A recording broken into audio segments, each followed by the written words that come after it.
Hi.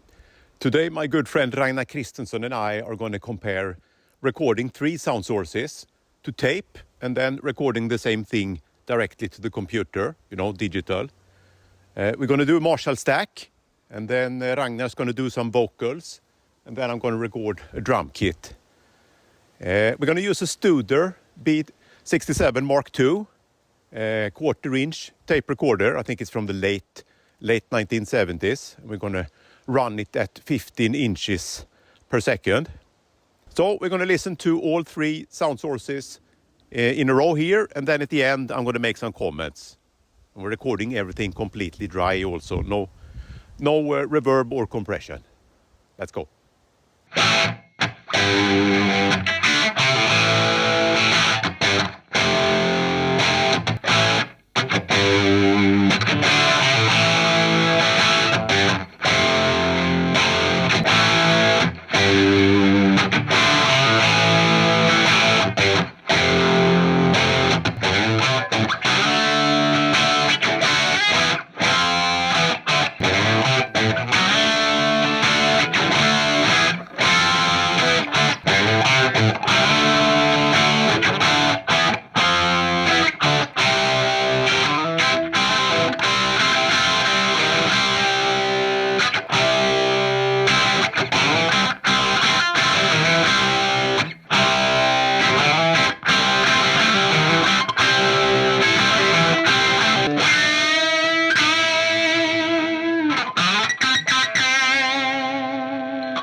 Oh,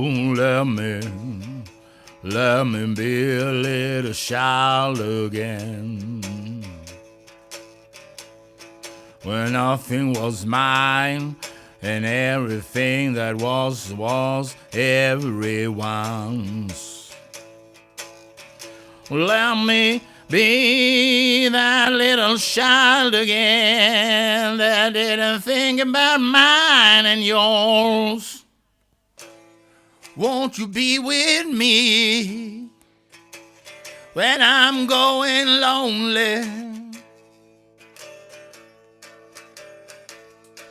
Won't you be with me when I'm a little bit sad and you still glad? Won't you be with me when I'm nobody in the right?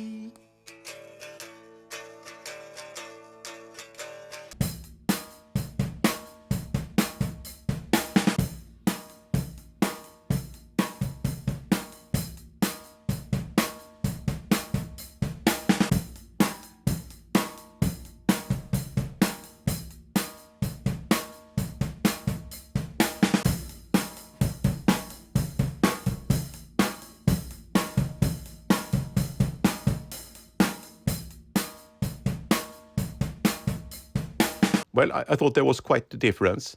The tape sounded much more natural and organic than the digital. But when it comes to EQ, it's not that different, actually. I tried to EQ match them, and the digital is a bit brighter, and the tape has a bit more fuller low end and so on. So when you measure it that way, they are similar. But I mean, one sounds dead and cold to me in comparison, and the other one sounds just 3D. So I don't know what I have to learn more about this now, because I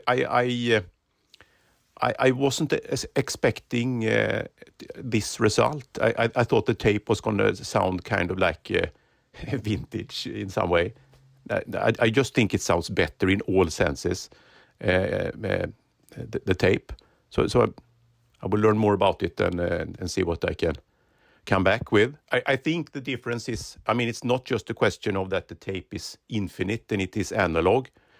I think they probably emphasize different frequencies and overtones, and maybe the digital recording is destroys the sound waves in a way that makes it sound non-natural and emphasizes different things. Now I'm speculating. So I'm going to learn about that and come back with it. When it comes to the different instruments here, the drums really benefited from this, especially when you pushed the... Because, you know, I first recorded at the same sound level on the DAW and on tape. And then I pushed the tape harder. You can't do that, you know, because you get digital distortion on the DAW. I pushed the tape harder, 5 dB, and then 10 dB also. And there was a huge difference on the drums, I thought. Now for 10 dB, I may have played a bit differently on the hi-hat. But I think you heard the difference. I mean, it was almost like you got the room sound also, just from pressing the tape a bit harder, you know, increasing the Neve preamp here. The vocals, I love Ragnar's voice, so he's always sounds good. But I mean, you could hear the second one just infinitely sounded like, you know, back in the digital realm. So a huge difference there too. On the guitar, I chose the nastiest of the Marshall tones I'm using. Really lots of high mid and so on. And it sounds harsh when you record it digitally, but on tape it sounds almost the same, but not harsh. So I just loved it. So I'm going to learn more about this and come back with some conclusions, some more conclusions. All right, now I want to know what you think. Cheers.